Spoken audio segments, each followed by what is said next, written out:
big one, it's around the corner. One more turn, Talladega. The booming, the zooming, the tires burned. Talladega, Talladega, Talladega, Talladega, Talladega, Talladega, Talladega, Talladega, Talladega, Talladega.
Hello and welcome to Grid Vision's Friday night top split. Sorry about slipping through Wednesday, but we're here tonight to get the job done from the 2.66 mile beast of Talladega. I'm Sheldon Atkins, joined in the booth tonight by special guest Roger Pierce, and down the truck as usual, Austin Derbyshire. And Roger, you know this place better this week than I do. What are we expecting here? Oh, a lot of big pushes and a lot of carnage, I'm hoping. This track's a lot of fun, especially if you have a lot of friends that know what they're doing. I'm expected to see a lot of fast cars up front, but a lot of blocking towards the back. It looks like we're a little bit behind the ball here this week, just with the package, making it a little more difficult. So I agree with you on the chaos, because it's going to be a desperation race in midsection and in the back of the pack. So hopefully, I don't see too many yellows, but right now we're going to head straight into the keys to the race. And first and foremost, you got to find yourself a friend. You got to have somebody to work with, teammates, buddies, anybody, somebody that you can trust to get to the front, because you're not doing it alone.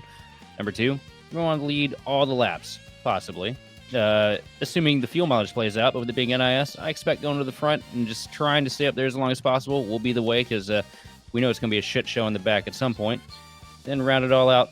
Well, you can't win if you're dead, so don't die. Now we're going to pull up the broadcast picks for the night, and I'm going to have to go with the machine of Paul Hill. Saw a lot of pace in him last night in OB Builders Cup, and expect to potentially see a little bit more of the same. How about you, Roger? Who you got on the board? Yeah, I got Dylan Pettis. Got to know him the last few weeks, and he's never had an NiS win, and I just have a really good feeling that he's kind of figured this out. So hopefully see him go to the front. That is definitely a good pick. Was a rocket last week at Vegas, and Austin Derbyshire going with a long-time driver here on the service. Going to go for the 27 machine of Tanner Love. Well, thanks for the follow, Jay Wow. We're going to head into the starting grid here, though. And starting on the pole here tonight is going to be Brandon Bikey with Zach Range to the outside. Starting P3 is going to be Tommy Gossett with Adam Contreras in P4. Fifth place on the grid is going to be Colby DiCarlo with Alberto Abar starting P6. Seventh place is going to be Daniel Nanny with Dylan Pettis rolling off on the outside in eighth. Rolling off the grid here in ninth is going to be Derek Heitman with Tanner Love running at the top 10. In our 11th slot, we got Sean Conklin and Josh Lambert on the outside. 13th, Matt L. Cox. And 14th will be Dylan Cardenas. 15th, Justin Nanke and Joe Armstrong. 17th is going to be Sean Rowe and Michael Krobach. 19th is going to be Noah Bitts and James R. Bomar.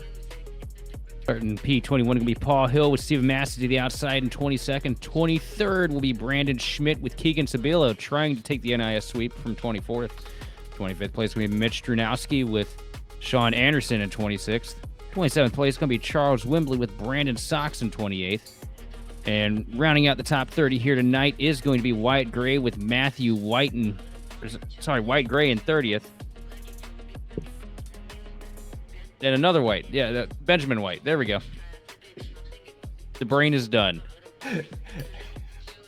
We got Matthew C. White 31st. Oh, boy. Andon Montal in 32nd. Jack Hickson 33rd with Bailey Dutton in 34th. Joey Beck 35th and Matt Forkpa in 36th. And Luis C. Becerra in 37th. Now, looking at the grid here, I see a couple names that might be a little problematic tonight, but we're going to see if it sticks. You know how these plate races can be. I remember last year when we covered NiS. I think it was this same week for Talladega too. I remember Mikey, your pole sitter, was running a pretty interesting paint scheme that ended up in a 24 car tango coming into turn one. Yeah, he can be a little bit aggressive, but he knows how to push, right? So you kind of got to weigh the pros and cons. You're going to have an aggressive pusher, or you're going to have someone that's just going to sit behind you a little bit off where you're not getting that air. The instance I'm remembering right now, though, I don't think Bikey was so much the aggressor, aside from the fact that he was trolling with a special paint scheme. Yeah. That got wiped out. It was pretty funny. Yeah.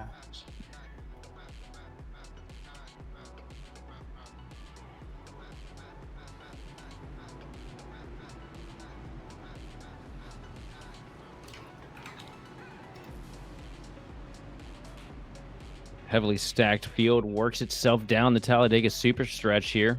Lights out on the pace car, meaning we're going to take the initial start here in a couple moments.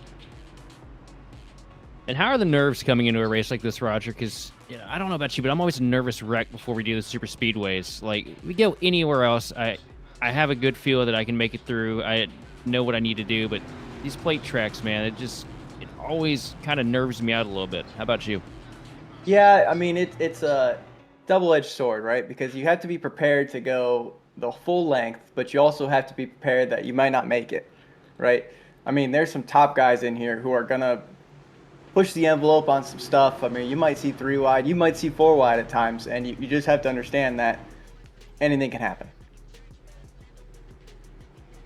Absolutely, anything can happen, but right now we're going to get with what we know is about to happen. Pace car dives down pit road here to take the initial start as these cars work themselves into the start zone.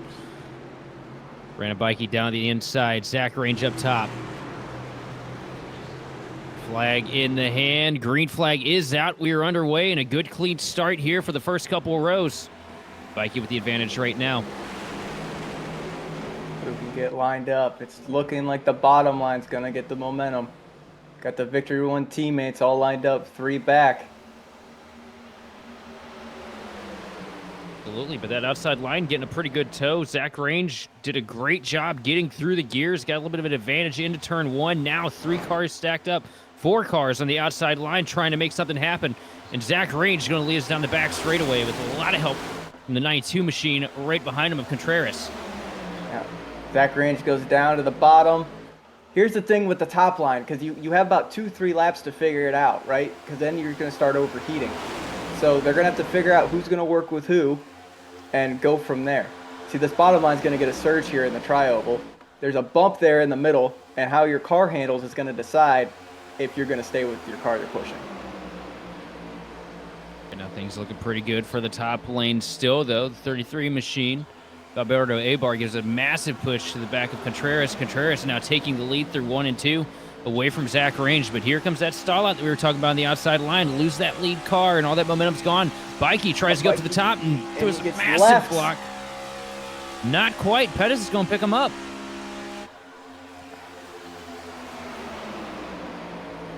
Oh, this is Abar already going to getting be interesting. Absolutely. Abar is going to be the big loser on this one, though. Gets shoved wide there to trying to avoid the right rear quarter panel of Bikey and loses a whole bunch of ground because nobody going with him.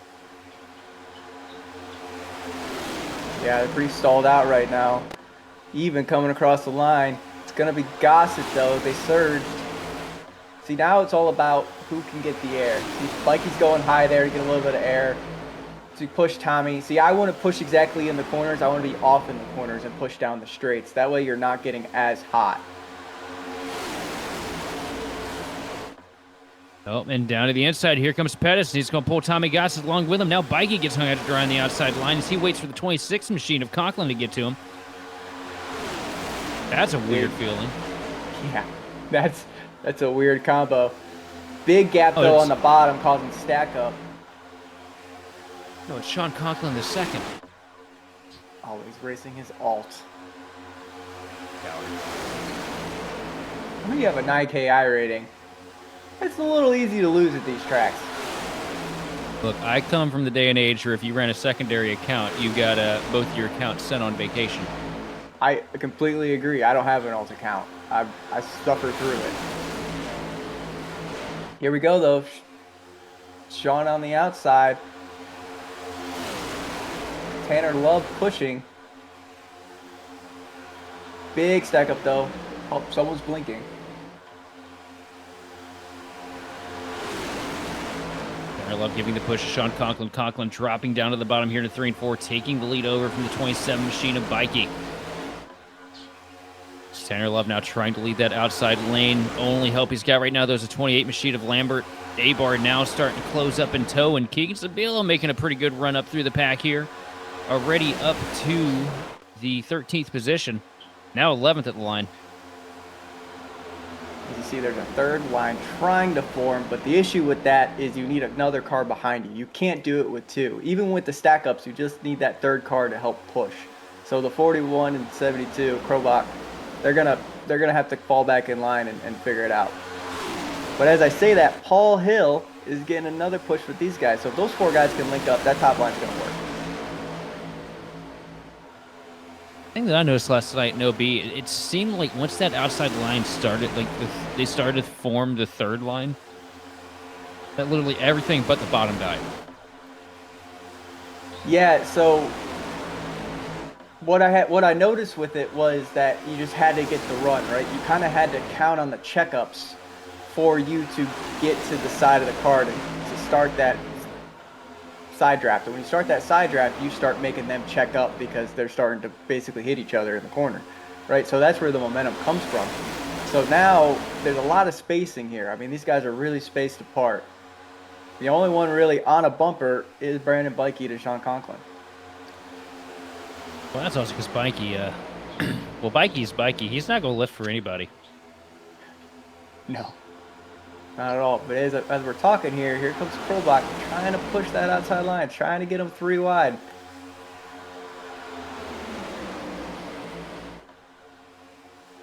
Full team Conti cars up there too, right behind Krobach. You got the machine of Bailey Dutton starting to try and help his teammate out, and also leading the 20 machine of Brandon Schmidt through it.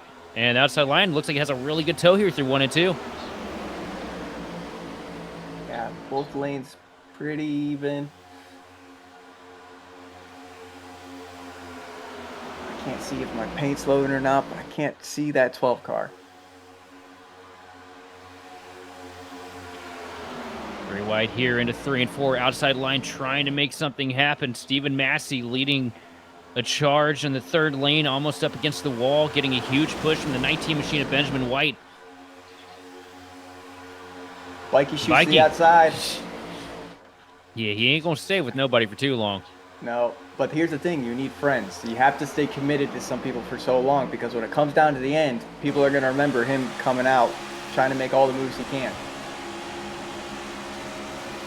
Tommy's giving a good push though. Goss hitting a huge block from Sean Conklin, going to stall them out, but here comes the bottom lane with a charge. Bikey all over the back bumper of the 26 machine, though, trying to push Conklin just about out of the way here down the back straightaway. Yeah, that could have been really bad. As you saw an exit of the corner, Bikey got Sean in the right rear, and you want to be pushing on the left here. The right rear contact with how low these cars are just going to create a wiggle.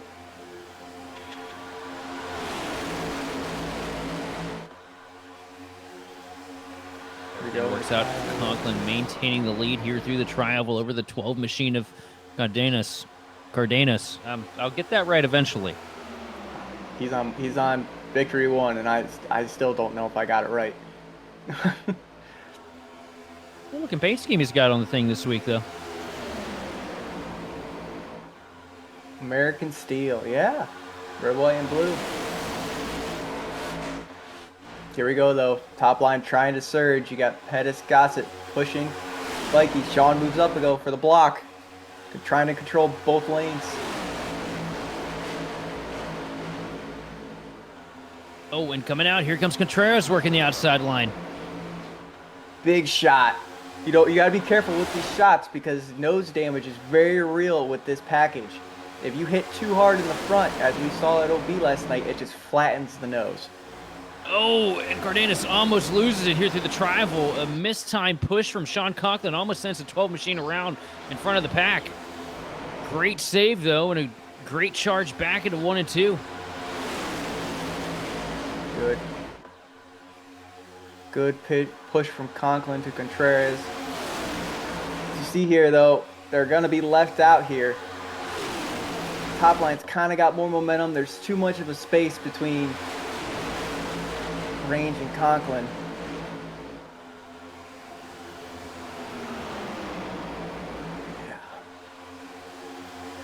How do you know you're in trouble? You see the leaders blink out in unison. It's just not good, right? And oh, but here we go. Derek Heitman on the 3rd line, getting it going.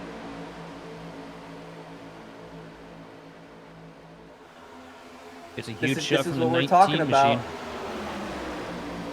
And that's all built up because those first 2 cars started blinking out, which causes a little bit of a checkup here. I see a little bit of pretty significant damage to the back of Tommy Gossett right now, too, as we look on board with Derek Heitman. Looks like one of Kyle Busch's Bristol cars. Tommy's rear bumper is pushed in. It's going to affect the aero. Look, Benjamin White. Benjamin White is a pretty good super speedway racer. He knows how to get to the front. As you can see that here on lap 11. Coming to lap 12, he's already up here. Worst thing for Tommy, too, that damage in the center like that makes a massive change to the hitbox on the car, too, making it a lot more difficult for that car behind you to effectively push you without hooking you. You know, it might work out for Toyotas, though, because it kind of worked. It kind of just imprinted there perfectly. If it was a Chevy or a Ford, it would be an issue. But I think with this Toyota pushing him, I don't think they're going to have an issue. And so far working out, Tommy Gossett takes over the lead with a huge helping hand from his teammate Dylan Pettis. They both come down to the bottom lane. Now the outside lane being led by Tanner Love. And the 28 machine on track, that'd be Lambert. And Tommy comes up to block the outside lane, gets a little bit squirrely through the travel. It's going to check him up here in the middle. And 3 wide at the stripe. Yeah, but that Tommy blinked too. It looks like there's some connections issues out there tonight. But look at that, the 33 back up front after being left out. Made his way back up to the front. Keep an eye on that. I haven't seen this many cars consecutively blink in a race as long as I can remember. Yeah, with this new update, it's been very temperamental, right? Like, everyone's been being dropped from races before the races even start. It's just been connection issues galore. So hopefully they fix that soon, because it's just causing a lot of issues. Derek Heitman down to the middle with his buddy Benjamin. Here comes the middle line. It's going to stall out a little bit, though, because he's going to have to wait for the push. Here comes a huge shot from the 19 machine through 1 and 2 to try and get Heitman pushed up to the front. You see now that third lane starting to struggle. A-Bar gets a little loose coming into 1 and 2. Car sparks, almost tanks around on him. Down the back stretch, momentum not really pulling into the favor of the 76 machine as the bottom line is formed up a little bit deeper. 4 cars to 2 on the outside line. Yeah, but here we go. Here's that outside surge. Benjamin got to his bumper early in the middle of the corner. Derek should be side by side with him. Gonna pull ahead. Inside lead, able to form back up, though, giving Gossett the advantage at the stripe. That lap falling into the hands of Tommy Gossett. Oh, see the aggressive pushing. See the front. See the both pushers on both lines starting to wiggle when they get in the corner. But the middle, look at the middle run. A huge surge of momentum. Derek Heitman going to take the lead, but not for long. Here comes White looking to the bottom, and a huge run up top for Massey. And Massey going to be able to clear down to the middle, but ducks down a little too soon. Not going to be able to clear himself for the lead, because here comes the 18 machine of Gray around the outside.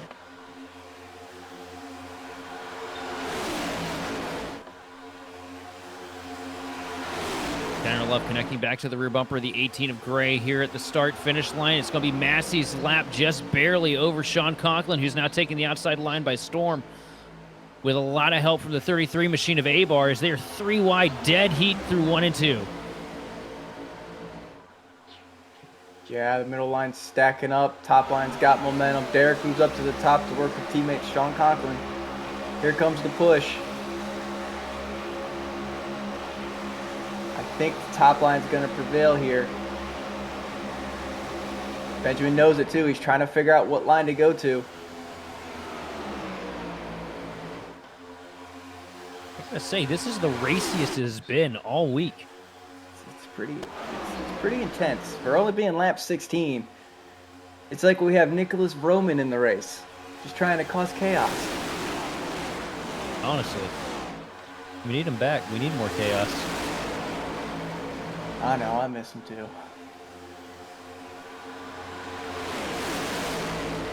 I just miss the constant shit talk. Krobach having a checkup on the bottom. Big checkups. That was almost really bad. Right now, the outside line struggling here, though. Yeah, ooh, Dylan thought about coming down. Derek lifted, giving him the space. And here comes Massey coming back out here on the outside line to try and take the lead back. Man, this is pretty crazy. These guys are throwing haymakers out here. It's a Like 10 to 94 lap go. race. Yeah, this is a 94 lap race. We still got pit stops.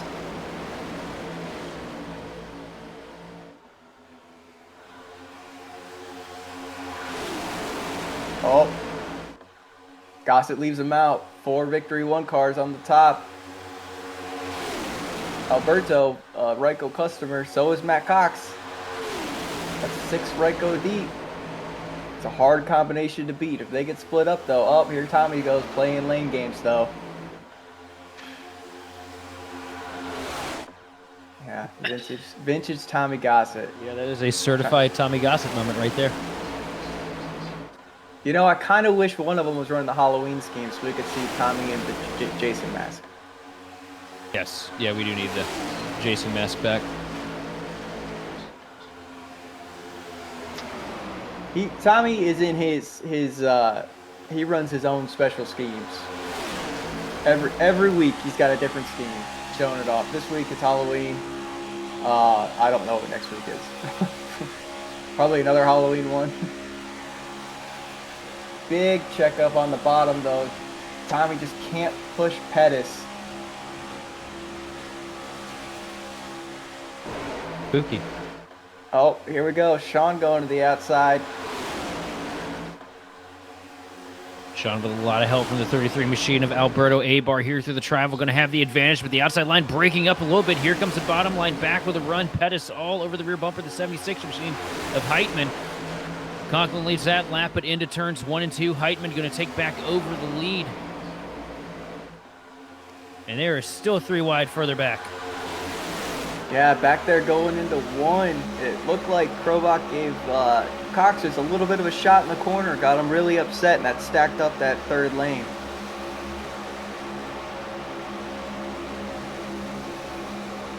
Big shot there out of the corner. Just can't believe how good the racing has been so far. 20 laps, and every lap that we've had has basically just been edge of your seat here. Tommy Gossett leading here through the tri-oval. Coming back down to the bottom lane now to cover Derek Heitman. Conklin getting an advantage at the stripe, taking a lap 20 away from the 88 machine. But they're 1 and 2. Heitman gets back to the bumper to push his teammate out in front. I don't know if you saw that, but I definitely did. It looked like White tried to peek out there and try to form a middle lane. One thing that I'm seeing right now is Heitman said, man, I'm tired of this. Get me up to the front. Pulls up in front of Sean Conklin here down the back straightaway, now trying to clear themselves in front of the machine of Tommy Gossett. 3 cars deep with Abar doing an excellent job here tonight being a pusher. And they are clear, and they're going to take it. Well, let's see how long that lasts for. Because if I know White, he's going to try to be aggressive. And there goes Sean.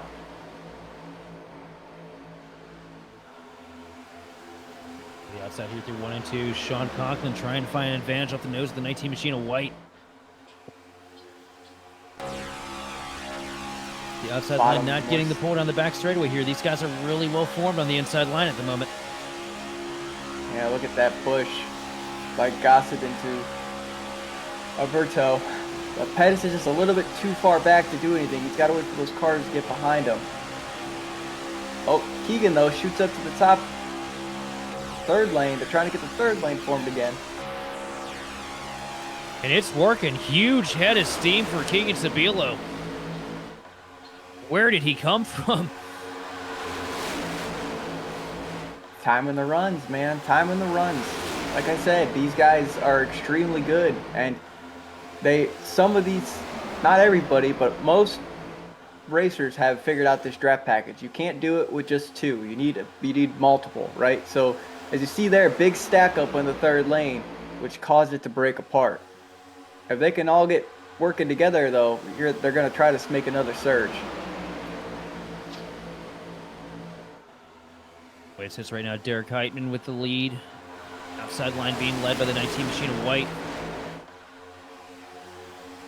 Outside line looks like it's really starting to stall out here because you got all this Victor 1 and Ryko cars lined up on the bottom doing a great job working together. Can you repeat that? I'm sorry. I heard that right, correct? Yep. Yeah, you heard it. I said the thing. So you said the thing. You guys are, look, your guys are doing a good job doing what they need to do. Big push by Tommy. All over the back bumper of white. I think the big key for them, too, was to shove Tommy back there in the pack so they didn't have to worry about him as much. I feel like that damage is getting worse. Every time I go and look at Tommy's car, it just keeps seeing like it's more pushed in. That's typical race watching Tommy. And he won't stop complaining until we get a caution. So I'm glad I'm up here tonight. I feel like at this point he's kind of immune to the damage.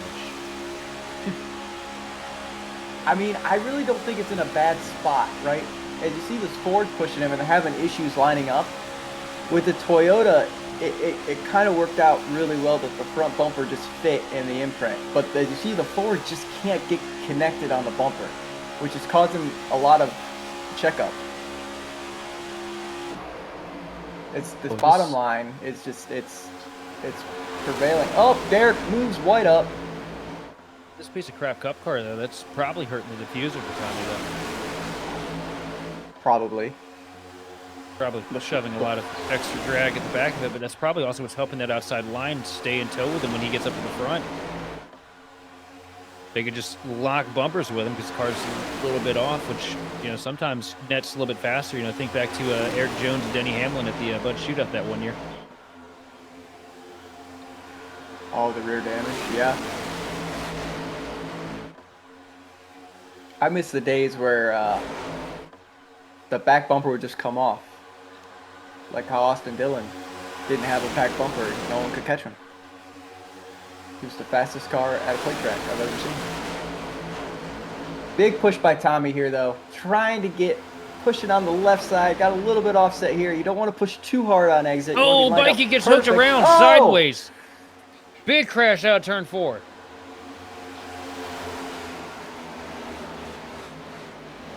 '26 machine caught in it as well. I believe that's Dutton.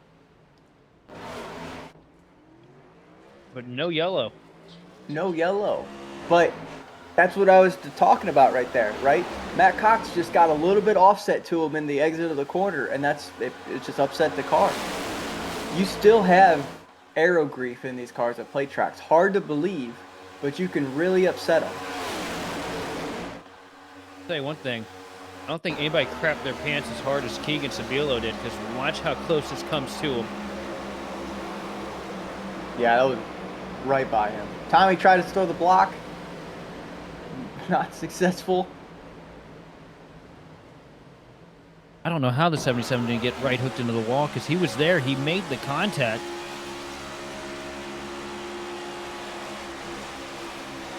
These hitboxes are weird. You think you're hit and you're not hit, and when you know you're hit, you're hit. Like it's ass backwards. Wednesday night NIS, there was someone got shot up and the car went sideways, like it was rear aero griefed at Vegas, right? And it didn't even look like there was any contact, but it just shot the car up. That is crazy. We saw that last night too in OBU. Somebody snapped from the outside line. It just looked like straight up aero. With this package, it feels like aero grief is at every track. It's just not as significant as like a mile and a half, let's say. Look at the run the 18 machine just got there. Wyatt Gray just flew through the field there. It's going to go nowhere because he had nobody to help him. And look how far back he's going. It was a run, but you just need the help, and he just didn't have the help. I mean, he was going about 4 or 5 miles an hour faster than the field there for a second. That was crazy. Was hauling. I think he's doing a little bit of testing here. I think he's trying to figure out the runs. which is not a bad thing to do because it's as you know, it's super hard to come from the back when you don't have people to work with. So you're trying to figure out how to make stuff happen yourself.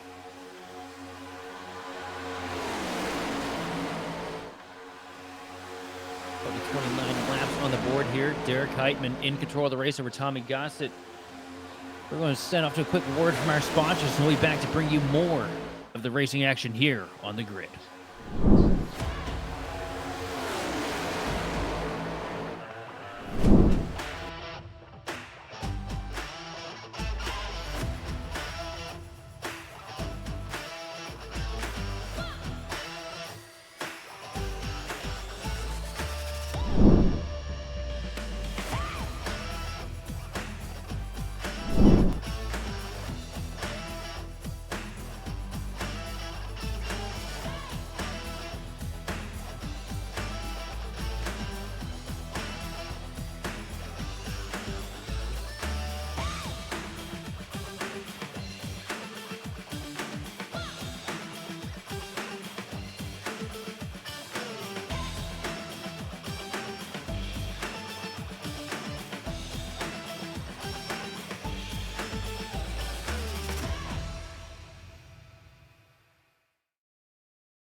Racing isn't easy, but experiencing it is.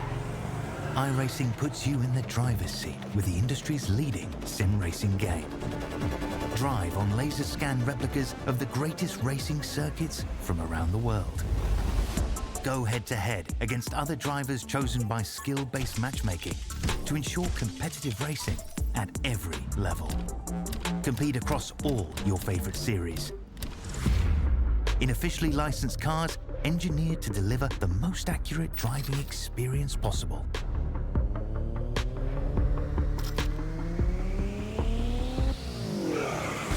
Join a race or host your own with players from across the globe. Race against the computer or in a league with friends. Feel the thrill behind the wheel. Visit iRacing.com.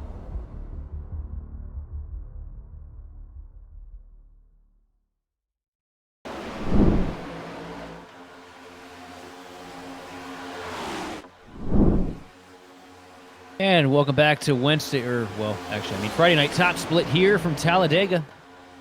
Derek Heitman still in control of the field here. 34 laps at the stripe here now. And good looking like it's starting to team itself out here. What are these drivers thinking about right now, Roger? Thinking about pit stops. We're not that far away from pit stops. I feel like the lead has cycled enough that these drivers are all on the same cycle. I mean, you might see a group or two go a lap after most of these guys, but I expect some green flag stops here in the next 6 or so laps. Now, so where does the window fully open? Because I haven't ran any races this week at Talladega because, well, I know what Talladega is. I'll just, if I wanted to go play the lottery, I'd go hit up the local gas station. Yeah, it's around. So in an A open, you can short pit like 34 to 36 and make it till the end, right?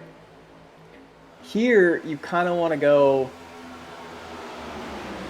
38, 40 if you can make it. If you're leading, you're not going to make it. You're going to have to short pit. So it just depends on who's going to go with you. Because I'm looking at these times, and I mean, they're running about a second off of where they were running at the beginning. So they're definitely all being aggressive, but lifting while being aggressive. So next question I have, all that awesome 3-wide racing we saw here at the start, is that just a mirror of what we see on in the Cup races, where it's the illusion of racing because everybody's saving? I Or do you think in think the we actually had some beginning, pace here? I think we had pace in the beginning. I think it was about track position, right? It's so hard to pass. It's so hard to get the runs and get people to work with and work with well. As you see here, the bottom line just absolutely surging because the middle line just cannot work together. Big shot there on the bottom, but they just can't work together. So you're seeing all these cars break away, and it's because they're all right up on each other, right? So at first, everyone was pushing with everything they had just for track position. We could definitely tell that it is soon to be the pit window. Everybody just cycling down to the bottom as soon as they can. Single file all the way through the field. The train is formed here at Talladega. Yeah, and you've got to be careful here, right? Because when it gets strung out like this is where checkups happen. Because they're all single file, right? So let's say you're 20th in place. As you see there, There's one right 6th, there. 7th. Yep, that is a chain reaction. So like They're normally a checkup like that, it's gonna affect the cars in the back worse than it's gonna affect the cars in the front. It's really starting to form too around the 36 machine of Fort Kappa and Mendenhall. As we see a couple cars coming up pit road. Oh! Sean Conklin sideways. And he saved it. Fighting down pit road. Sean Conklin had that car absolutely dead sideways, locked it up, straightened the thing back out, and he hardly loses much time at all. Yeah, I gotta go back to watch that. But did he get?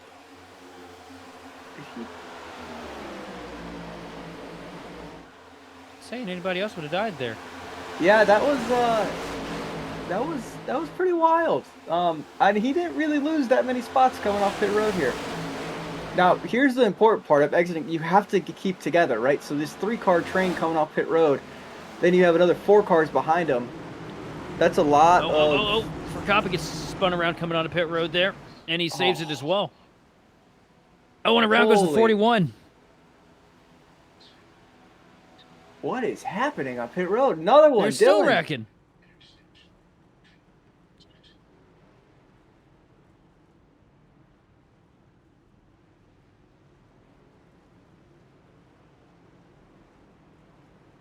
Now the real question is going to be,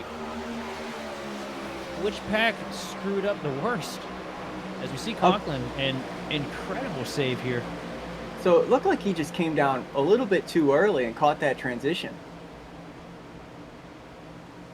Just can't believe he didn't bin it there. That's insane.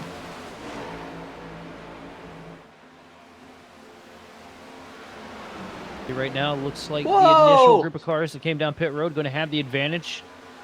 Bailey Dutton and Sabilo having contact, leaving the pits, causing Keegan to run up on the track. That's going to be a black flag. Oh, I bet he ain't happy about that. If only I didn't have the driver chat muted. Oh, I don't. Oh, what'd he say? Say that's his bad. He accepted No. fault. Oh, yeah, Keegan does see that. Yeah. It's a very big change for me. Accepting fault. He does it. He's No, I'm probably, saying I'm not used to it. He's probably I'm the just only not one used here to that does it. but Exactly, that's I what see him key up, and I know he's got a black flag. I'm like, oh man, he's gonna rip somebody's freaking head off here. And I was like, wait, no, it's Keegan. He'll take blame if it's not even his fault. Yeah. We all like to rip some heads.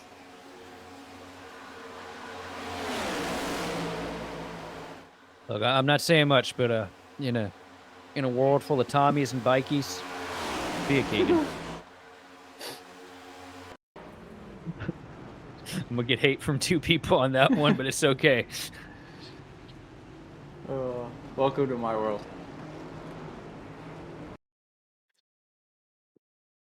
See what happens here with Keegan Sabilo.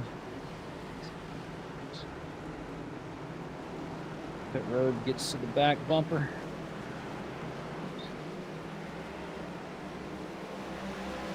Yeah, this right here, this is just a situation where you're kind of asking a little bit for trouble side by side on the flat. It doesn't really work out as difficult as these cars are to control. Hell of a Seems save good. by both Tight. of them, though. Yeah, he gets tight, those slides up, makes the contact. That's going to be a penalty for both cars, I believe.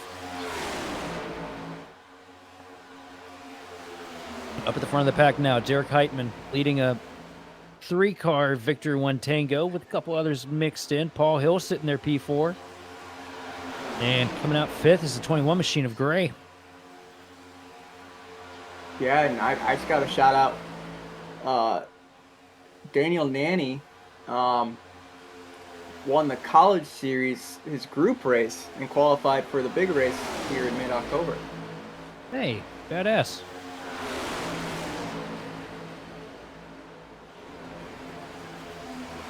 Well, he won the qualifying race, right? And then the race to get into the group race, he was secured top 6 and went for the lead and got a penalty on pit road. But luckily, they were all a lap down, so he ended up finishing 13th and needed to finish 14th. So he won the heat race and almost Whoa. screwed himself out of the main feature. Love you, Also, Nanny. I am hearing news from the on-track reporters as well. The incident with Keegan Sabile leaving pit road is actually Justin Nake's fault. Oh, So be sure to blame Nake. I'm surprised. I'm actually surprised he didn't key up the mic and say that one was my bad. Just here's what happened. See, this is a decent group right here. You have enough cars that you're gonna make pace, and if you have a good pusher, you're gonna stay ahead. Yeah, The second pack's only 2 seconds back though, so I don't know what everybody in this pack is on right now. You know, I know the first 4 cars in the front pack. You know, I know first through third, you got the Victory 1 cars. You got Paul Hill there with the Bigfoot machine. I know that those are real fast cars. Now, 5th and 6th in that pack, not too positive, but they're set up pretty well. But you got a huge train of quick cars coming too. A lot of Ryko machines mixed in there in that second pack. And they are on it right now. They're closing that gap lap by lap here. yeah, they picked up 4/10 there last lap. Sean's pushing Nanke, and Oh, I know. oh no, that's not what I'm owing over. I was owing over the lap traffic getting merged on here for a second. Looked like something was about to happen, but we're all good. Sean and Nake pushing each other. Yeah, that's an O moment as well. Yeah, but as you see here, lap traffic is a great opportunity to kind of separate yourself from cars that you don't want in your pack, right? So like if you feel like those cars are contact. oh! Yes. And that, I think that sound's gonna make it on the soundboard, by the way. And poor Kappa showing that he was not happy there.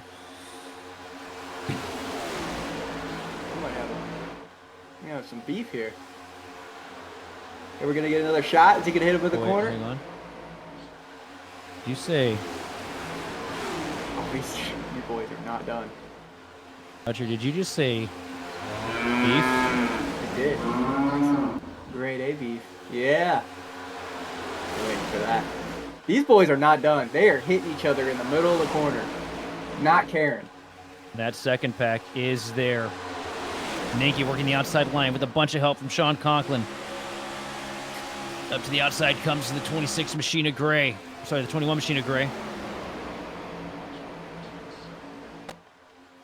The outside line's starting to stall out now is because all that momentum that was in that pack has worked itself up to these front cars as well. Yeah, I just don't see it happening right now. At least not with the cars that you have lined up on the top. No disrespect to anybody, but I don't see the pace at the moment.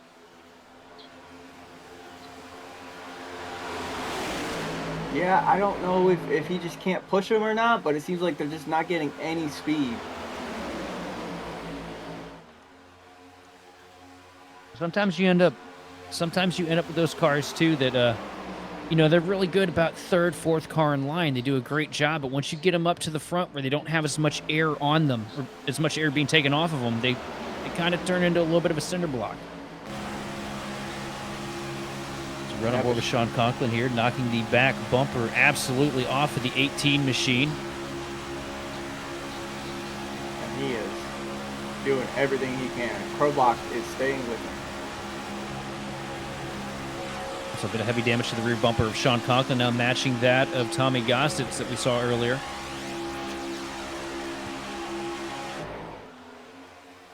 Outside line coming alive, though. Tommy Gossett leading the charge, taking the run from the 18 machine of Gray through the tri-oval. Gossett now up to the point. When does he merge to the bottom? I think when Sean's clear, they merge, or they're going to take Krobach with them. Nope, here we go. And Nope, it's disorderly, and Sean, Gossett gets stuck on the no. outside. Here comes Sean to work with him. Not going to leave his teammate to die alone. Ooh, does Derek have damage? That was a big shot to the nose.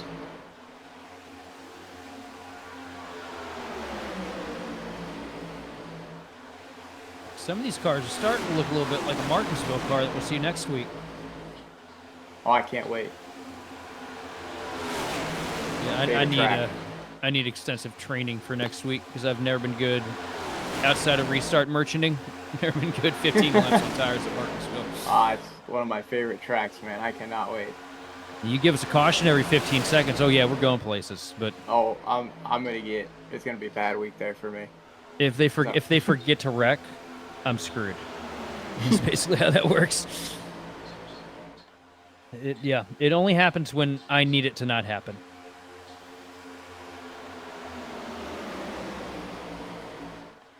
Zilla right now, the outside line kind of stalled out here for the time being. Inside line where the strength is at. Way more cars working that bottom line. Big checkup though on the bottom, causing the top lane to kind of get a little bit of a surge. If they can get that tire draft right, then they're gonna be even. Derek Heitman, Krobach. He just needs to get on that door. There he goes. Now this is going to be a two-stopper, right? Should be. What lap would you be thinking of as we see Sean Conklin go to the outside line here to try and take the run? Oh. Well, I don't know, because when we ran Wednesday night, we had a caution. Right around 60, I want to say. So it was a fuel race from there. I kind of want to pit maybe 75, 76. Kind of split it. Get with the people you're running with.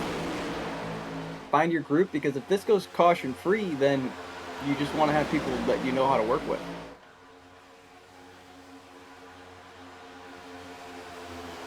I've always gone for the go as long as you possibly can. Get a group of guys together that, you know, can make that work. Stay as long as possible. Come in, take a small squirt of gas on pit road, enough to make it to the end, and hope that they potentially crash before you need to do it. Well, you hope for that, right? But then you also have to hope that they know how to make pit stops. Because there's an art to making a pit stop here. You can full send it down, and you have to get your downshifts just right, and you're going to chirp the back tires, you're going to lock up, but you have to make speed, right? So, but if you're too slow, you're going to not be on their bumper leaving pit road, which is going to cause you having to have to lift to get that group together, and you're going to lose more time. So there's an art to it. You just got to time it. You got to know the people you're working with, how their pit stops are. It's a giant game. That's also why you don't work with idiots. If you can avoid it. You can avoid it. Big shot for Paul Hill, though. Dylan Pettis. Dylan running third. He's had a pretty solid night. Oh, you just made a big mistake. I know. Oh, you just did that thing I do. I'm well aware. I've heard my name plenty of times. It's like you do it just to spite me. I wish Anytime. it was It's like, yeah, Roger Pierce putting together a really strong race. He needed this tonight. Oh, Roger Pierce is upside down on fire in the catch fence. I just like the last 15 laps of Vegas. That's all I thought of. It's like, man, if I blow this, I'm never gonna hear the end of it. And we're looking at it right now on the outside line. Heitman, another one that does it to me every time. He's really good at plate tracks. He's kind of like me right now, just being caught up in really bad spots. Oh yeah, no, he's had the worst luck. This like start of the season, that 76 machine was just badass fast, lights out, week in and week out. Now it's, you know, hit or miss some weeks, and when it's not hit or miss, he's really, really good and just gets killed. Yeah, Derek is extremely good at plate tracks. Derek understands what you need to do, so I'm not surprised to see him up front here. I know him and Sean Krobach, they're all going to try to get the lead here. I expect the three of them are going to push out, and they're all going to clear down. I don't think they're going to leave Krobach out after seeing how well he can push. Krobach's been doing a great job working that outside line here, pushing cars to the front all night long. Look at that. Look at that surge. Huge shot of momentum here down the back straightaway. Off of the nose of the 76 machine, and are they going to take him with to the bottom lane? Clear down. Yes, they will. Krobach's not going. He's got a Team Conti car behind him. And that's a good teammate right there.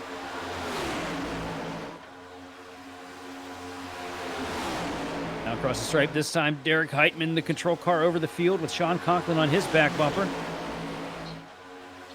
That was impressive. That was a great surge by 3 cars.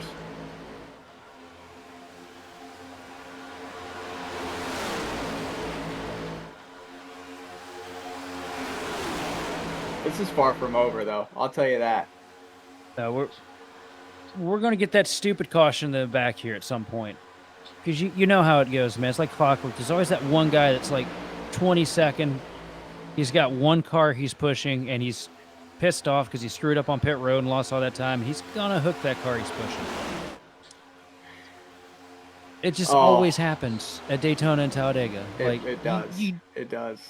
You know what I'm talking about. It does. Yeah, I do. It's where you feel like it's green flag running and you're doing green flag pit stops. You're like, man, we got a pack here, and then a caution comes and the whole field stacks up, and then it's a game of who's gonna work with who. It's always 2 cars that were single file with nobody around them. Yep. Push too hard in the corner when you're not supposed to be pushing in the corner. And I've always just assumed that it was somebody baiting for a caution. Get themselves back in it. That push car is irritated and he just wants to yellow. Yeah. I don't know of anybody that's done it. I plead the 5th. But yeah. I don't know, what's statute limitation? Was it like 7 years or some shit? Well, I've only been on the service for 5, so. All right, 2018, I totally wrecked the ever-loving hell out of Max Harris at Daytona to get a caution. Rest in peace, Max. Feel terrible, you know, in hindsight, but there's definitely been some aggressive pushes where you're like, man, I could turn this guy, and it would save a lot of people, and it would get my frustrations out of it. Like, yeah, it happens, especially at these kind of tracks. Like, it's with this package, it's super frustrating, right? Like, as you see here, single file, but the checkups are just insane. There's also times where, you know, especially with the Xfinity car back in the day, where, you know, somebody door jacked the hell out of you to clear you or something like that, and cut down in front of you, and you think, I could lift right now, but I don't think I'm gonna. I mean, I'll be completely honest with you. If you throw a bad block, I'm not lifting. You deserve what's gonna happen to you. Like the B car back in the day, like it was, you knew who was gonna bumper hook you if you tried to get in front of them. Yeah. And you knew who you could actually work with. Yeah. And like, you know, there was a lot of guys that were column B and just a few guys that were column A. And, you know, when I started in 2018, and you get around to like 2020 when setup shops started coming out and everything, and then everybody just became column A. Like everybody's going to wreck you if you cut in front of them. Or if you... cleared or anything. Like, I don't have an issue with if you're throwing a block, right? But if you're throwing a late block, what do you expect to happen? You're going to check up, big shots here on the bottom. But what do you expect to happen? Do you expect the whole line to lift? You're getting pushed from behind as well. So it's just a circumstance. Well, for me, it's never been like the blocking that was the problem. It's just, most of the time I've been at it without a team or friends, so I kind of got to make do with what I got in the race, and I just put the car in the line and stay there, and the guy behind you, eventually just get tired of being back there and lift the tires off the ground on you. Yeah. Which is why my number one key to the race tonight was you got to have friends, because if you don't, you're pretty much standards of learning here. Shit out of luck. I'll say it. If your friends have damage or you have no one to work with, you're pretty much shit out of luck. It's Let me talk about that shit on this broadcast. This is a clean stream here. Come on now. we got some beef. Also, Yuma, thanks for joining the grid here. We appreciate everybody that follows the channel here and helps us support doing what we love to do. Come across the stripe here to take lap 61. Field still in the hands of Derek Heitman as he sits there with his Victory One teammate Sean Conklin II on the back bumper here through 1 and 2. With 61 laps on the board, everybody running single file, just logging clean laps, trying to make it to the next pit stop. We're going to have a quick pit stop ourselves and send it to a couple words from our sponsors, and we'll be back to bring you the rest of the racing action here on the grid.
Racing isn't easy, but experiencing it is. iRacing puts you in the driver's seat with the industry's leading sim racing game. Drive on laser scan replicas of the greatest racing circuits from around the world. Go head-to-head against other drivers chosen by skill-based matchmaking to ensure competitive racing at every level. Compete across all your favorite series. In officially licensed cars, engineered to deliver the most accurate driving experience possible.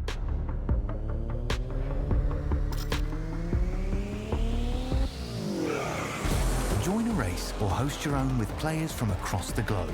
Race against the computer or in a league with friends. Feel the thrill behind the wheel. Visit iRacing.com.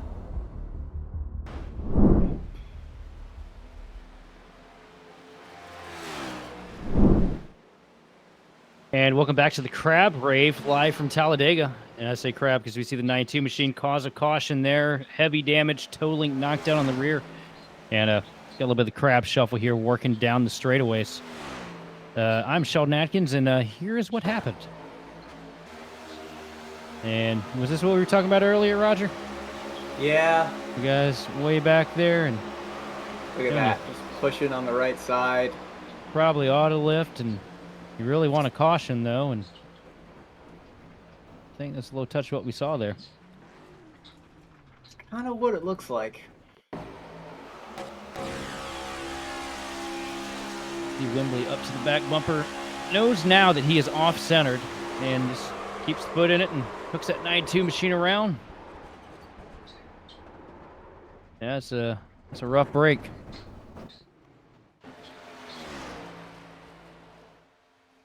Really rough break for Contreras too, because he was running so good. Or sorry, Cardenas too, because he was running so good at the start of this thing.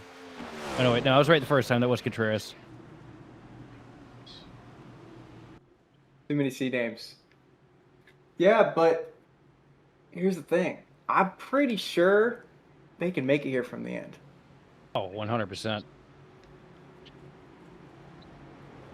Because it's what you said, 38 lap fuel window when you're saving. Something like that. 35. You could do 35. Yeah, just keep the clutch, pegged to the ground here under caution too. You're good. Yeah, and trying to save fuel here this week, it's not the same as it used to be, right? So you could pretty much get like a solid 2 laps. But it's really easy to lose that 2 laps if you're trying to push. So if it is close, you're going to see these guys' times go way down. And you're going to see mega save mode.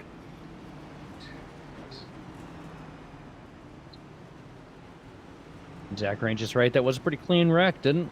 I thought the 9.2 machine might have been a little more torn up than he was, but honestly, with that light of a brush against the wall, I think he might be okay. Yeah, you can get about 2 minutes and 30 seconds of damage fixed under caution, which is a lot, right? And when we get restacked up, there may be another caution. These guys are going to be aggressive. May happen. Tommy Gossett repairing the damage to the rear bumper of the 88 machine here. Or taking a piss. Yeah, I had to do. I'm gonna be nice. I'm gonna be nice. I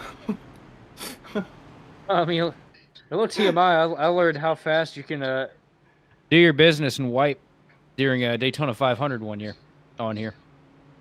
Back when we had the slow cautions. All right, I got one for you. I had to go so bad. I was sweating with 2 laps to go. I ended up taking my shirt off. Racing. That's amazing. And I lifted to get 4th and not get an interview. Because I had to go. Who was our buddy that had a piss phase? Darby?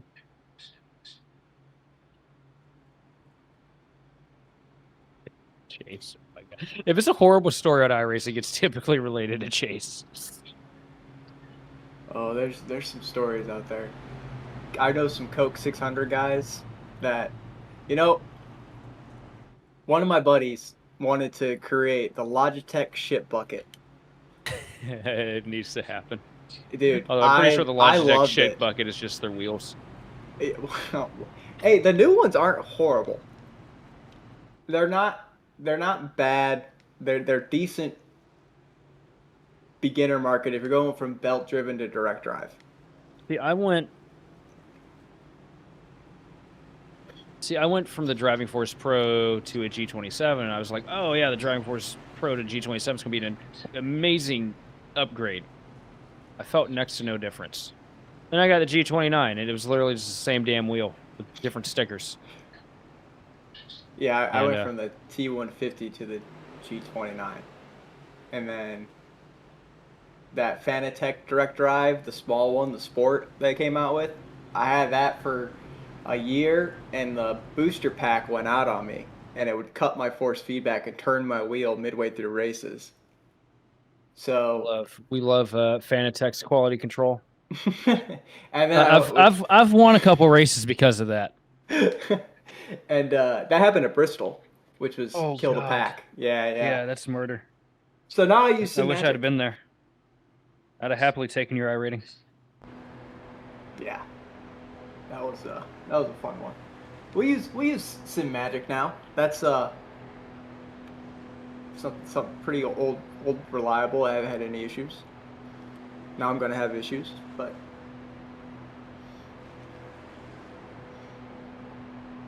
Yeah, I'm rocking the R3 right now myself. listen, that kid right there in the 26 machine.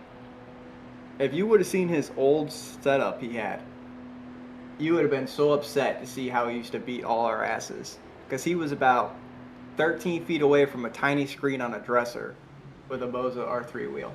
Yeah, that was basically me in 2018. When I was Yeah. winning all those Xfinity races, I had a Driving Force Pro. Everything was loaded up on my dresser, and I was using TV dinner tables that were counterweighted by cinder blocks. I'd ratchet strap my pedals. I understand what you're Yep. saying. You got to make do with what you got. Exactly. But as we are working into the restart zone here for what I doubt will be the final time, feeling the hands of that 21 machine of gray with Paul Hill to the outside. In the restart zone, the green flag is out. Wyatt Gray with a good launch here, but the question is it too good of a launch as it starts to pull a bit of an advantage over the second place machine of Pettis? That's a double-edged sword again. Like, you don't want to go too early in the box of the play track because here you go. Right? You're getting a good run, but if the 22 wants to split out right here, just like that, There we go. Oh, and a little bit of contact. Heitman gets up into the door here on the back straightaway. They're nudging all the way down the super stretch here. 22 machine gets cycled up a little bit higher than he probably wanted to be. Now getting a draft from the 26 machine of Paul Hill through 3 and 4. Oh, Dylan decides to go. Big shot. Dylan's getting, ooh, hang on to it. Owen Pettis getting a push from the dump truck 22 waste management machine here through the tri-oval. Here comes Armstrong, though, snow plowing his way through and taking the lead in commanding fashion with help from Paul Hill and Sean Conklin. Another play track guy, Joe Armstrong. He's very good, right? Oh, no, you're not clear, buddy. That was almost the field. You gotta love it when they do that to us, right? It's, man, it's. When you're in the car, you're just yelling. You're just yelling the whole time, like, no, no, no, no, no, don't do it. And you see him trying to do it. I had to take my push-to-talk button and put it way out of reach of me this year. As we see Armstrong now coming up to the top line and try and cover Conklin. Here comes Paul Hill with a huge surge off the nose of Alberto Abar in the bottom lane.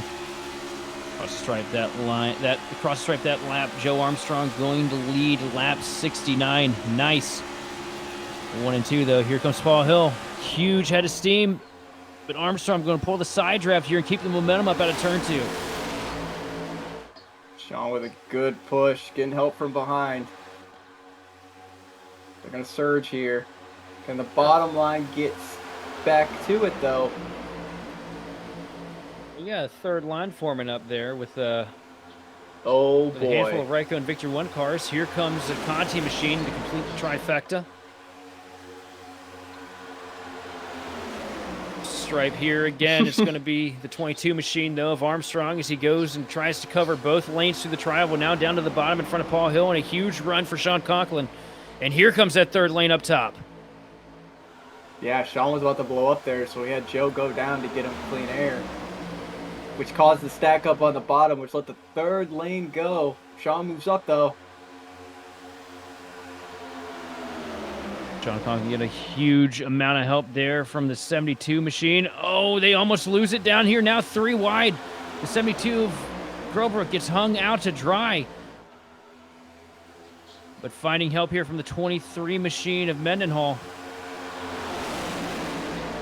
I'm sorry, I just heard something over Oh, driver's 72 almost chat. goes around there off the nose of the 23.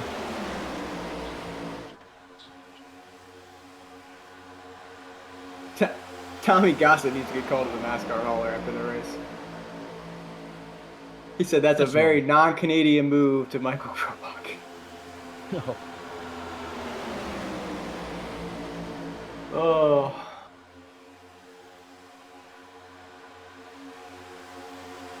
Canada's not as peaceful as you think they are. Listen, Have you seen a hockey game? I know the nicest, most aggressive Canadian there is, James Houghton. That dude. I've yet to witness his nice side. Oh, he's the nicest person you could ever meet, dude. Just Yeah. when he gets on the sim, he's another person. Oh, and a late block, and it's not going to work out. The Whoa. 22 machine loses the lead here, but gets a huge shot from the 18 of Gray. Side by side, though, Heitman pushing the 33 machine of Abar up to the point here through the tri-oval. But not clear for Abar, and almost contact here, and the 22 just about to lose off the nose of Gray. These boys are all too aggressive right now. Derek with a massive push to Alberto. Gray and Armstrong, they don't seem like they're linking up that well. That Chevy front end Armstrong is gets just hung out to not dry. pushing. Yeah. Here comes Krobach. And here comes Mendenhall trying to push the 22 machine. Armstrong has done a great job controlling both lanes while not having any control of them at the same time. It's kind of impressive. Do you know who I see in the middle of the pack there? You're just kind of waiting. Yeah. He's a little bit far off, right? He's a little bit far off, but he's just kind of rolling. And he's about to clear. There he is, back in the top 10. Yeah, see Keegan sitting there. I assume we're talking about the same fella here. Yeah. I don't know what it is, man. He's always talked about how much he hates how he doesn't get the super speedways and the mile and a halves, and here lately it's just like something's clicked with him. I'll tell you what. When he figures it out, he's gonna be. Oh man, He's gonna be Lights. dangerous. Lights out all Yeah. across the board. Noah just rides, right? Noah's normally aggressive. I haven't really seen him much at the front, but when it's time to go, he's gonna be up there. Novitz now sitting in P2. First time we've seen the 6K machine all night. I wasn't even fully aware that he was in here aside from the grid call. Yeah, it was very surprising that he didn't make his appearance known earlier. Because normally, if there's some aggressive moves to be made, he's one to do it. First one to do it. Yeah, absolutely.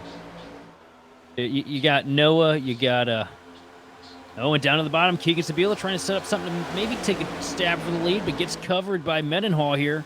You're 3 and 4. Listen, I don't know if Justin's been coaching him, but that was a high IQ move he did. Justin's at the track right now. But I'm saying, like, Yeah, his play like- track deal, like, Keegan is a different person this time around. Like, The kid can see the air somehow. the moves he's been making this week are just incredible. We're trying to get a third line moving, though. Nanky and Nanny, Alberto and Tommy all up on there. Down to the bottom comes the 41 machine of Massey.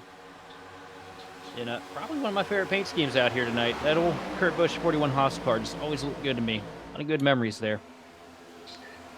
I'm a Kurt Busch fan. Same here, buddy. When he went to Ford, I couldn't. I followed him with Toyota. I followed him with Chevy. I just couldn't do the Ford.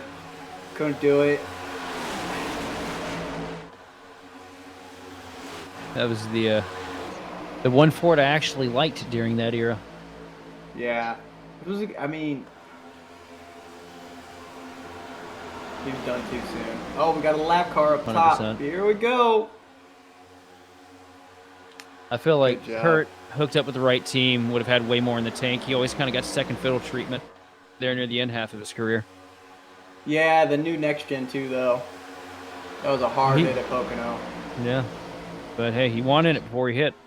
He did. Victory number 2 for 2311.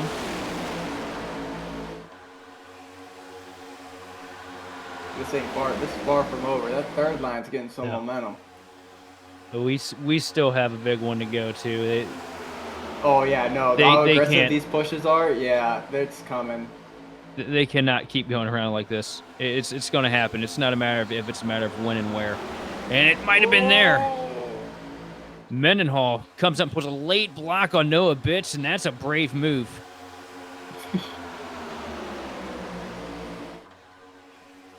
Yeah, No, you have to be very, like, you got to choose, right? And you can't, if you make that last second move, like I was describing earlier, that driver's not going to lift. He's got a whole line of cars behind him that have momentum.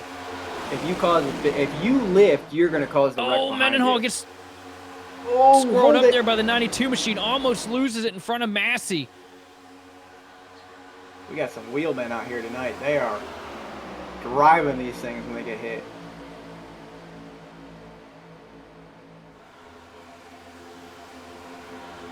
I about left 2.5 miles worth of skid marks there on that one. That I'm just rear is watching it. cooked. That right rear is cooked. It is. Bye-bye, see you later. It's going to take 5 laps to get his temps back. He's going to be loose every entry, especially if someone's on his corner.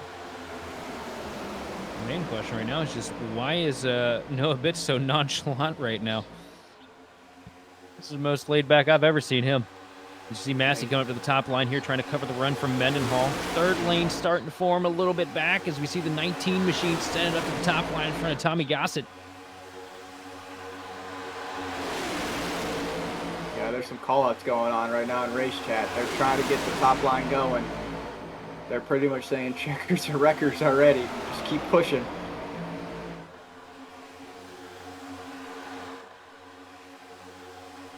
You're Benjamin White there in the Bass Pro Shops car with Tommy Gossett pushing you late stage here at Talladega.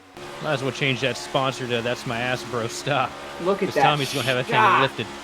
Oh my Look at that God. run all the way up to the front. Tommy Gossett pushes the 19 machine and cuts down to the bottom to take the lead here at Talladega with just 14 laps to go. And comes up Yeah, with a but massive block here through 4. White is super hard to block, right? He's really good at plate races, so he knows what you're already thinking. That's the key to this, is you have to expect what the driver's going to do. If Tommy gives him any type of room, Benjamin's going to leave him out. Just a badass move by Tommy, though. I mean, you can tell that he was watching circa 2005 Dale Jr. tapes leading into this week.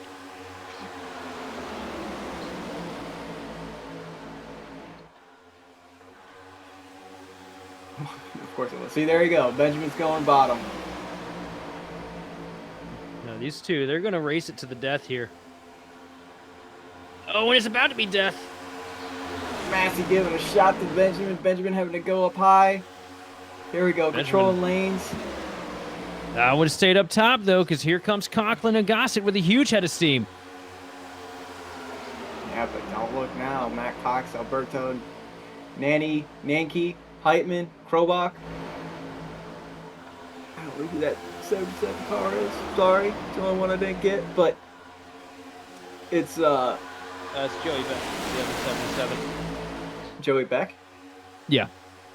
You got Keegan in the Mac Tools, and then you've got Joey Beck in what you Precision. call it? Got it. Precision. Yeah, the Precision I car. saw Precision. Yeah, the Spire Tommy with Motorsports a big, Toyota. oh, hopefully Keegan doesn't get damaged from that. Tommy fell back hard. And look at Keegan working his way back up through the mix here.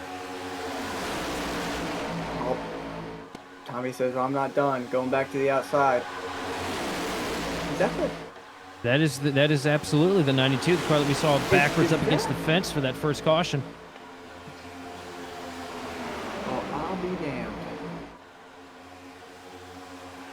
He's working on the recovery drive of a lifetime here because I pretty much had him circled out on it. After seeing that crab walk, so did I.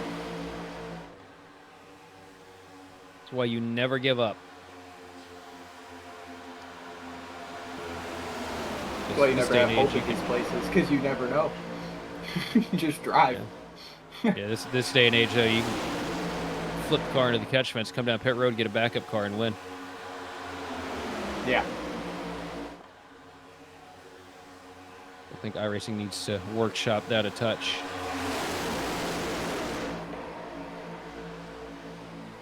Well, it seems to be only at the plate tracks because if you get hurt at a like mile and a half, it's more damage than at a plate track. Oh, I knocked the whole front toe link out of it at Darlington a few weeks back. During NiS, came down pit road, fixed it. I was back to the lead in like 40 laps. Tommy leaves out Noah. That's not going to go over well. Oh. It just matters on where you hit. Yeah, if your wheel's straight, the damage isn't as bad. If your wheel's turned, that's when it's just 5. Here comes Contreras. With White and Bits.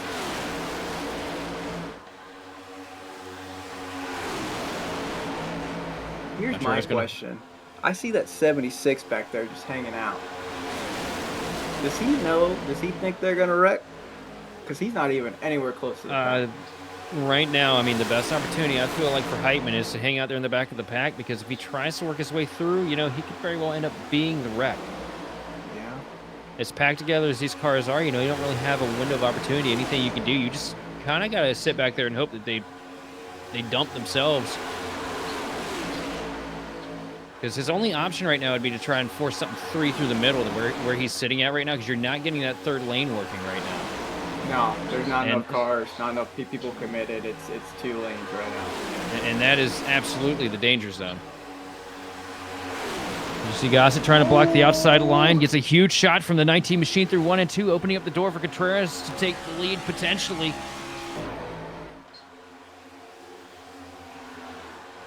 White gives a huge shove to the back of the 88 machine on the back straightaway. Coughlin to the back of the 92. They're going to be dead even.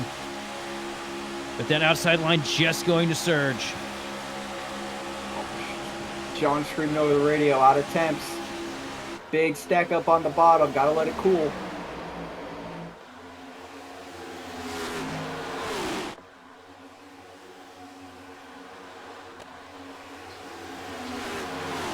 Bits now leading it from the top lane as they work past a couple of lap cars across the stripe. This time, lap 87 off the board.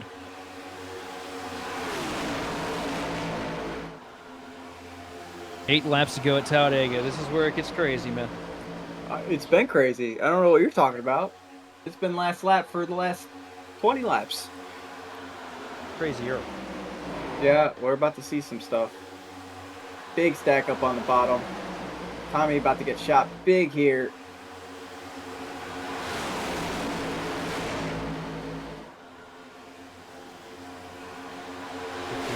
Massey with the advantage over White.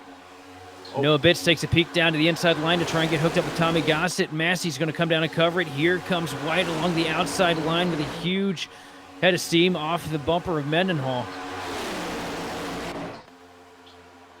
Down to the bottom comes the 19 machine. And it's basically just a conveyor belt to the front up top. I'm not gonna lie, I'm having a blast in the booth, but this looks like a lot of fun. This looks like my kind of game. And I know you'd be calling it because I'd be doing some of these moves. Some of these moves are just insane to watch. I mean, these guys are just not happy with riding. They are trying to get everything out of it. This is the first race at Talladega, or a Superspeedway with this package that I've seen so far that's actually been worth anything. This is enjoyable. Like, it's not... Gossett hangs out the 41 machine there. Yeah, it's going to check up the bottom. Big shot. Yep, big stack ups. Here we go. Having the lift. There's the accordion.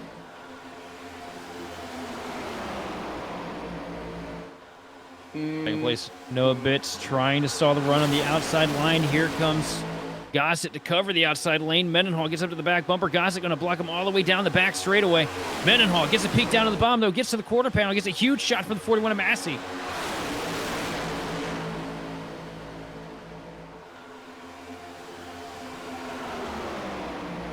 For Mendenhall trying to take the advantage away from Tommy Gossett. Takes the lead temporarily down here through the tri-oval as you see them just snake down this front straightaway.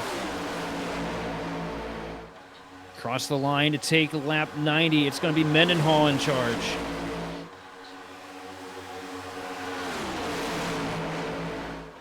Here comes Massey, though, taking a peek to the outside, trying to get a run off the 88 machine of Gossett to make a stab for the lead here. One thing 5 laps to go. One thing these guys are doing really well is they're communicating about their temps, which is not common at all. This is extremely rare that they are going over driver chat, telling them their temps. That's how you know they're giving it everything they got. Oh, the 41 machine almost gets scrolled up there off the nose of Gossett.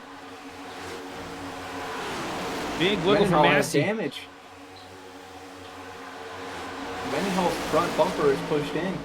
Oh, no. He cannot lead Oh, and anymore. Bomar all over the bumper of What? Tommy. Tommy blocks him twice. This might not end well.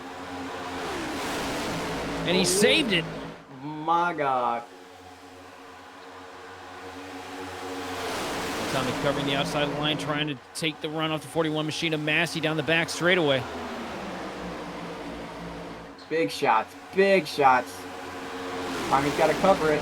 Where's Massey going? High or low? Low. Oh, Tommy's going to get hung out here. Here comes Massey with a huge head of steam, but how long is it going to last? And here comes the 22 machine of Armstrong with a bunch of help from Daniel, Nanny, and Heitman. There's Heitman. That's what I was talking about. Joe Armstrong up at the point now. Nanny all over the back bumper. And Heitman from out of thin air works his way up to the front.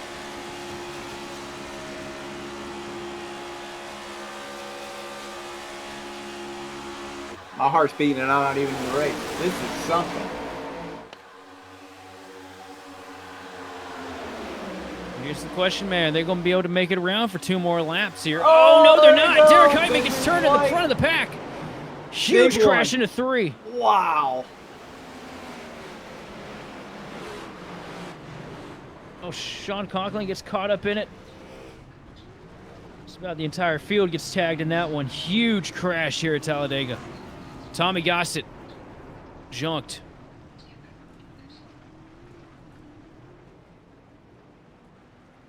That's kind of what we were talking about earlier, right? The late block, they're not going to lift. Benjamin peaks, Derek moves up, late block, Benjamin's not lifting. He's got Tommy pushing behind him. It just causes Derek to get spun. Big wreck. Look at it. Oh. If you look back at it closely, too, there's nothing that White could have done to avoid running over Heitman there either, because he's got the back tires lifted up by Tommy. Tommy trying to help, make that surge on the outside. That's just one of those miscalculations that you see guys sometimes make here at the super speedways. Heitman trying to set himself up for an opportunity to win. And it's just, it's high risk, high reward, but sometimes that risk has a really nasty side effect.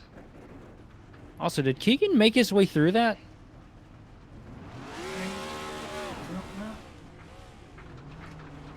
I saw him on the apron about half sideways, but I didn't see him hit anything. Oh, look at that.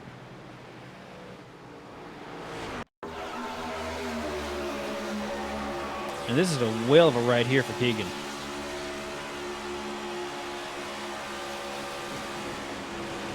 In 3 and 4, sees smoke, gets it down on the flat. Ass end kicks out, locks it up though, and saves it. That's pretty good car control if I ever saw it. You're pretty much, there's nothing you can do right there. When the car gets sideways, all you have to do is you have to lift off the gas and you're pretty much steering for your life, right? You can't hit the brakes again until some part of the car is back flat. And it's very hard to do, and that was perfect. Absolutely. And just that transition, going into the corner at speed, having to put so much load into the car to slow it down and hit the flat all at the same time. I mean, most people wreck just trying to get it down there.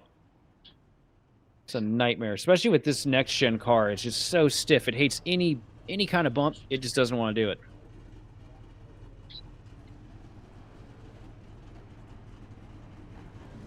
Yeah, these cars have to be super low to the ground, right? And any transition on any track, it's gonna upset the car. It's gonna make it get really loose, and you're not gonna be able to do anything about it. Half the week's just the standard transitions of the track itself. The bumps on the racing surface. You're pretty much walking into the corner feeling like you're playing in the state lottery, as if you're going to survive it or not, because of the way the cars just float up over the bumps anymore. I mean, look at this week. You have some people lifting in the tri-oval because of that bump, and you have other people who can go flat out through it. Like, it depends how the car is set up for you to pretty much take those transitions. Can it take that bump? Can it take a push over that bump? That's all that matters. So the fact that that car held true just shows everything it needed to. I mean, he's still in it. This is gonna get very interesting. And how about Joe Armstrong here? Green, white, checkered finish to figure this thing out tonight. He was back just about in the 20s a handful of laps ago before he got hooked up there with Derek Heitman. Now he's going to be controlling this final restart, and we saw how aggressive he was, how good of a blocker he is. I think these cats might have their hands full if they're trying to get by that 22 machine. This is what's interesting to me. I'm going through these cars in the field, and I'm seeing a lot of damage on the front end, and these guys did not go down and fix their cars. So a lot of these cars have front damage, which means they can't lead. They can push, but they can't lead.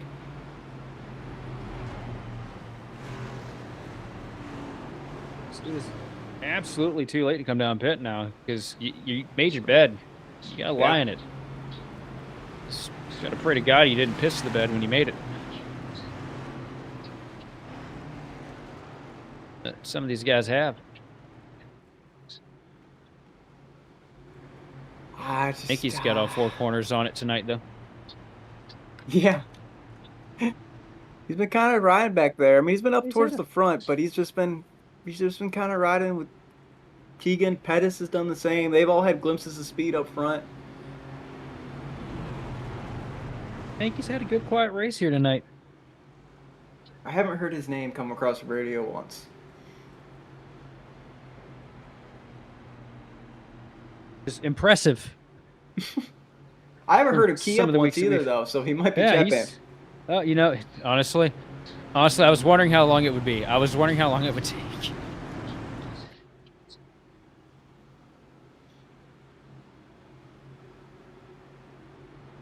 This is an interesting lineup. I'm looking at these cars, knowing who these drivers are. This is gonna be a wild finish. He may not be done with cautions. I agree with you. Because looking at the cars mid-pack, thing is, you got a lot of big names that just got cycled to the back with heavy damage. A lot of guys that are aggressive as shit when the race is going their way. Now they're tore up. The iRacing pace car makes its way down pit road here for the first green-white checkered attempt. Feel in the hands of Joe Armstrong and Daniel Nanny as we work into the restart zone. Green flag is out. Armstrong gets a good launch here through the tri-oval. Comes up to the top to try and cover the 30 machine, and Nanny at the stripe.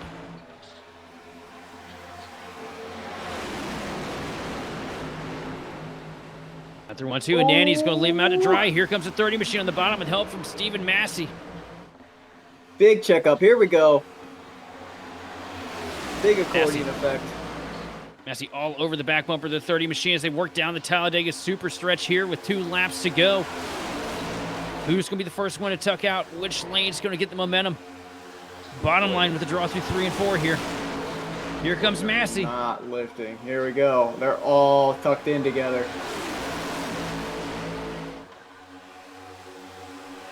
Even Massey with a huge head of steam off of the nose of the 22 machine of Armstrong. Through the tri-oval, Massey with the advantage here as we take the white flag. 1 lap remaining here at Talladega.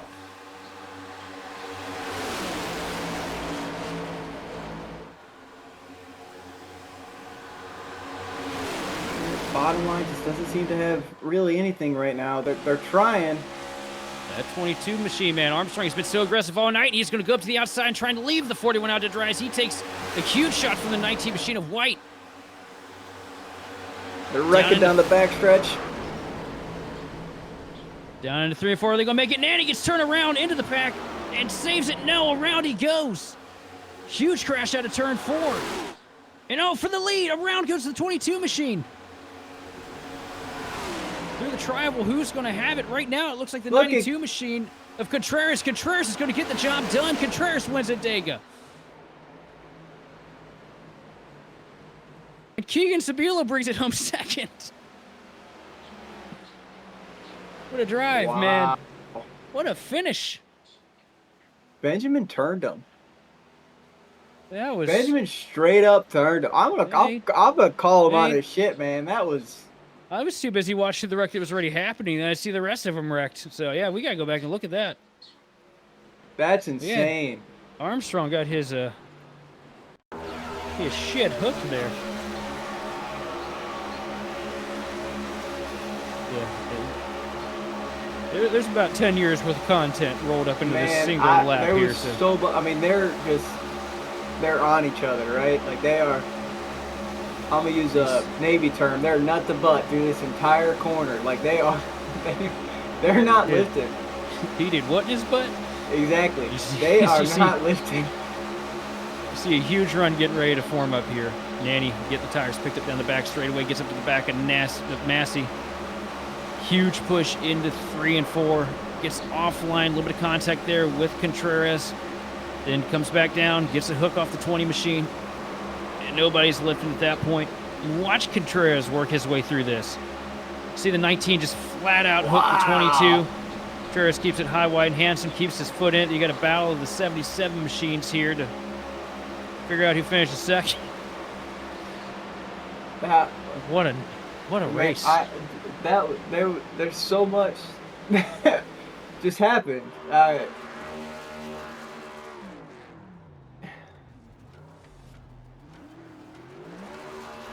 I mean, I feel bad for Armstrong. I really do. Oh yeah, he ran such a great race, and Because he did the block he needed to do, and he just got turned. And I don't care if you go on Twitter and blast me. You turned him. I don't care. Right? You don't win like that. You don't try to go win like that. But good win from Contreras. I mean, that's. and for Contreras too, that is a testament. You know, I was mentioning it earlier. Got my car tore up at Darlington earlier this year in NiS. Probably should have left. Decided to stay in it. And, you know, stay in the race, get the car fixed up, bring home the checkered flag. And Contreras, same thing, man. Just never give up. You never know what's going to happen in these races. As we sit here and take a quick look at the unofficial results, bringing it home tonight, the 5 machine of Aladam Contreras over Keegan Sabilo in second, third going to Jake Hickson with Andon Mendenhall bringing it home P4. Fifth place going to Matt Cox with Joey Beck in sixth. Noah Bitts rounding it out in seventh with Benjamin White, Alberto Abar, and White Gray running out your top 10. Got Sean Conklin in 11th. 12th is Bailey Dutton. 13th is Colby DiCarlo. 14th, Tanner Love. 15th, Stephen Massey. 16th, Daniel Nanny. 17th, Sean Anderson. 18th is going to be Paul Hill. 19th, Sean Rowe. And 20th, Zach Range. Bringing it home 21st tonight is going to be the machine of Matthew White with Brandon Bikey in 22nd. 23rd going to James Bomar with Dylan Pettis in 24th. 25th place going to Justin Nanke with Charles Wembley, Tommy Gossett, Joe Armstrong. Tommy Gossett, Dylan Cardenas, Luis Cibazero, and Joe Armstrong running at your top 30. Yeah, and then to finish it off, Brandon Sox 31st, Krobach 32nd, Derek Heitman ended up 33rd out of all that. Mike Forkpa 34th, Josh Lampert 35th, Mitch Janowski in 36th, and Brendan Schmidt topping it off in 37th. What a night, man. Dega is, I was expecting it to be a snoozer. It was definitely not that. I mean, yeah. Deciding not to race tonight and do the booth was the choice I made, but I gotta tell you, that looked like a lot of fun. I had a lot of fun up here, but it was that was probably the best speedway race I've seen on this sim in a long time.